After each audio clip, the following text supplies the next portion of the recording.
आज सुनावणी होती लंडन स्ट्रीटवर वगैरे आयुक्तांसोबत, काय झालं आतमध्ये बैठकीत? 100 से ज़्यादा लोग आए थे और सबने अपने अपने मुद्दे रखे, लेकिन सबसे पहली बात तो जिस तरीके से हियरिंग ली गई वही गलत थी। सचिन सर बताएं। देखिए ऐसा है, हियरिंग लेने के लिए सारी फॉर्मेलिटी होना चाहिए। जो अप्लीकेंट है जिसने अप्लीकेशन फाइल किया वो सही में वैलिड था क्या? सेक्शन 8 में जो बोला है कि वही अप्लीकेशन फाइल करेगा जिसकी जगह रहेगी, तो अप्लीकेंट कोई अलग है और ये तो सारा मतलब फर्क है। दूसरी चीज़ कि एग्जैक्टली वो पब्लिक नोटिस में क्या बांधकाम होने वाला है ये भी मेंशन नहीं है, तो बहुत सारी मतलब उसमें तफावत है। अमराई की जगह जो है फॉरेस्ट की लैंड है, अब ये सर बोल रहे हैं कि फॉरेस्ट राइट एक्ट में हम दे सकते हैं मतलब कंसर्न फॉरेस्ट ऑफिस के माध्यम से, लेकिन सुप्रीम कोर्ट के डिसीजन है कि फॉरेस्ट कंजर्वेशन एक्ट में ही देना है। तो काफ़ी तफावत था और काफ़ी समय दिया माननीय आयुक्त ने। पहली हियरिंग थी ईटनकर सर के साथ में और काफ़ी समय दिया और खुशी है हमें कि इतना समय दिया और काफ़ी देर सुना।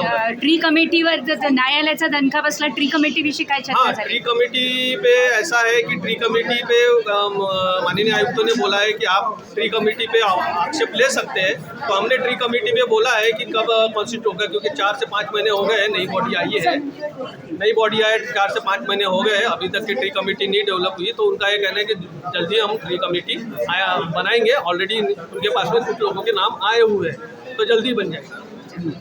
सर तुम्ही लाल घालून आले, तुम्ही म्हणाले की मी मुद्दामून लाल घालून आलोय, Yes. काय त्याचं कारण सांगितलं?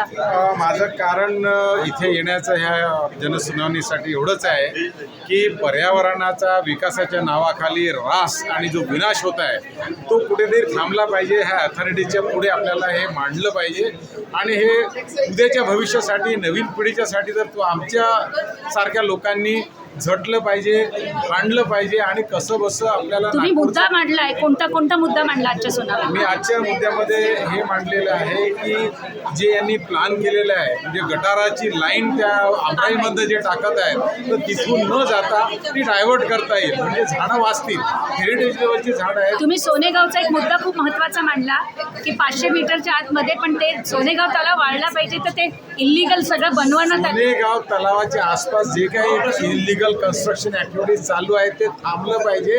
कारण असं आहे की सोनेगाव नैसर्गिक तलावात स्रोत बंद केलेत, नैसर्गिक झरे बंद पाणी जाऊ केले देत नाही तिथे, आणि तलावामधलं अर्धा तलाव पाणी भरला की वाहून गेला पाहिजे। नाल्यामध्ये टाकतायत। आमराईत सोडायला सांगितलं ते ऐकत नाहीत। इथल्या अथॉरिटीजला मी फोन करतो, नाही बरोबर आहे, तुमचा मुद्दा बरोबर आहे, झाडाला टाकलं पाहिजे पाणी म्हणतात। कॉन्ट्रॅक्टरला सांगतो म्हणजे ताबडतोब इथलेच कर्मचारी, म्हणजे आज आक्षेप असा की सोनेगाव तलाव सुद्धा वाढला पाहिजे आणि ती जमीन पण बिल्डरच्या कशात गेला पाहिजे असा आक्षेप घेण्यात आला। कारण ते आहे की हे फक्त झलक आहे, काही झाडं कापतील याच्यानंतर पूर्ण डेव्हलपच करणार आहे त्यांना। बिल्डर लॉबी एवढी सक्रिय आहे आणि मंत्र्यांना पकडून हे कामं पुढे चाललेले आहेत। हे कितपत आपल्याला न्याय देतील मला माहिती नाही, पण भांडायला आम्ही सगळे कार्यकर्ते तयारच आहोत। वेळ प्रसंगी जीवाची पर्वा करणार नाही, पण जे झाडं वाचवायचे एवढं फक्त लक्षात ठेवा।